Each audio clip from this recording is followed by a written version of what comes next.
27 मार्च रो कांग्रेस आंदोलन पर ओडिशार गणमाध्यम सबुठ गोटे बड़ चर्चा आरंभ होईची।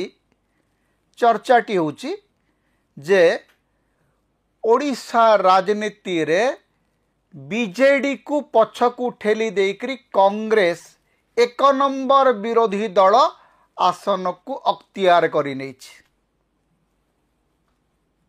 एटा सुनिबा को भल लागुछि।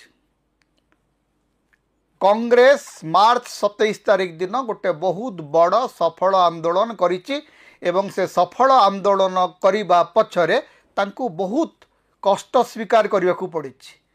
कांग्रेस कर्मी मानकु माड़ खाइबा को पड़ी। कांग्रेस रो अनेक कर्मी मुंडरे आज मध्य पुलिस रो खंडा झुलुछि। पुलिस केते बेले कहा को उठेई नेकरी गिरफ करिवो तार सूत्र एपर्यंत जना पड़ी नहीं, किंतु अनेक कांग्रेस कर्मी को गिरफ करने पुलिस इतिमध्य रणनीति प्रस्तुत करुछि।